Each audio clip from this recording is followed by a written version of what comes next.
सतगुरुदयाल के चरणों में प्रणाम करते हुए सभी साधक बंधुवान, अभी हम जो भजन का श्रवण कर रहे थे वो भी भगवान राम से जुड़ा हुआ था।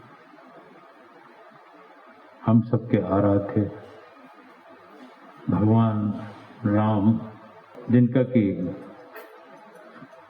अपना कार्य करने को उपरांत अयोध्या वापसी हुई थी, तो अयोध्या वापसी के समय सब लोगों के अंदर एक उत्साह है, हर्षोत्साह है और दीपावली का स्वरूप पूरे अयोध्या में दीप प्रज्वलित किए जाते हैं।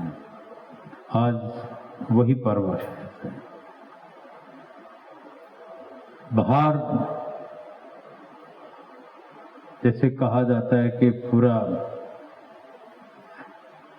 देश में राम राज्य की स्थापना हो, उसमें अयोध्या में पूरे में दीप का प्रकाश किया जाता है, सब जगह दीप जलाए जाते हैं। उसी तरह अगर हम सबका तम, हम सबका अंधकार अंदर से दूर हो जाए और प्रकाशवान हो जाए, तो निश्चित तौर पर हमारे विचार, हमारी जो प्रवृत्ति है उसके अंदर परिवर्तन हो जाएगा। और निश्चित जब वो परिवर्तन होगा तो वही वास्तविक राम राज्य की स्थापना होगी।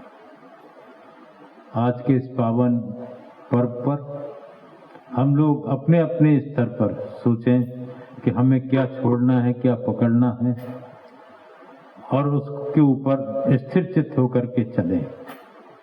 विकारों से जुड़ी हुई चीजें अहम, सबसे मूल तो इसमें जोर दिया जाता है कि जब तक अहंकार है तब तक हम ईश्वर की कृपा का अनुभव नहीं कर पाते, कि मैं मेरा उसके अंदर जुड़ा रहता है और केवल वही नजर आता है कि मैं, मेरा परिवार और मैं, बस। इसके अलावा वो देख ही नहीं, वह दूसरे को दूसरा है, तीसरे को तीसरा है, परायापन होता है।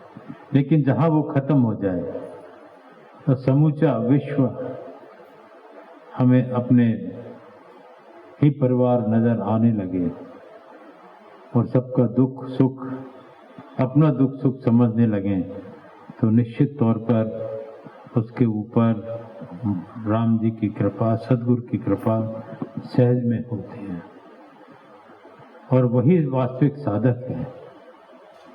मैं, मेरापन, मैं तो पशु पक्षी इत्यादि भी अपने खाने की व्यवस्था करते हैं। पक्षी दूर दराज क्षेत्रों में जाता है और अपने घोंसले बच्चों के लिए दाना लेके आता है, परवरिश करता है। मनुष्य होकर भी अगर वहीं तक सीमित है, जिसको कि सब चीज का बोध है, दुख सुख सबको समझ सकता है, उनको तो उतना ही पता है, और फिर भी वो वहां तक सीमित है, तो वो उनसे आगे नहीं है, वही हो गया। मानव जीवन हमें मिला है, इतना बहुमूल्य मनुष्य जीवन मिला है, तो उसकी कीमत हमको समझना चाहिए। और इसकी सार्थकता, इसकी कीमत है सद्गुरु कृपा के हम पात्र बन जाएं। और पात्र बनने के लिए समर्पण होता है, विश्वास होता है। अगर ये चीजें हैं हमारे पास तो निश्चित तौर पर हम उनकी कृपा के पात्र बन जाते हैं। और उसके बाद अगर सद्गुरु हमें मिल जाएं तो उनके अनुसार हम चल करके उनके चरणों में जगह पा लेते हैं। जो अलौकिक दिव्य साधना हम सब लोगों को सद्गुरु कृपा से मिली है, उसकी हम कदर करते हुए उनके आदेशानुसार भजन बंदगी में समय दें और प्रार्थना करें कि वो सदैव हमारे ऊपर कृपा बनाए रखें। क्योंकि दीप तो निर्बल है, कमजोर है, गलतियां भी होती हैं, भटक जाता है, लेकिन फिर भी अपना सा प्रयास पूरा होना चाहिए कि एकाग्रता हो, तन मन, और वैसे तो कहा है मनसा वाचा कर्म ना, कर्म से भी हम उस तरफ लगें तब वो सच्चा साधक बनता है। जब हम उनके आदेशानुसार चलेंगे और साधनरत होंगे तो हमारे सद्गुरु भी प्रसन्न होंगे, और प्रसन्न होंगे तो उनकी प्रसन्नता से ही हमारे काम बनते हैं। कि हमारी प्रसन्नता काम नहीं आती, उनकी प्रसन्नता सब क्षेत्र में लाभदायक होती है। उनकी कृपा का एकमात्र यही जरिया है। तभी गुरुमुखता का ही कही है।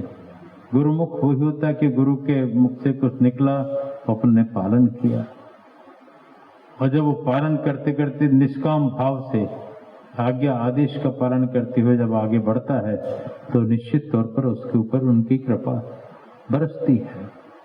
और यहाँ तक होता है कि ऐसे साधक के साथ में सदगुरु स्वयं अंग संग रह करके संभाल करते हैं, और उनसे जुड़े हुए लोगों की संभाल अपने आप होती रहती है।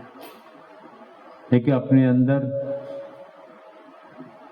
परिवर्तन की आवश्यकता है, प्रवृत्ति बदलने की आवश्यकता है, और उनसे दीन होकर के प्रार्थना करने की आवश्यकता है कि हम उनकी कृपा के लिए सदैव लालायित रहें, जिज्ञासु रहें, तड़पें,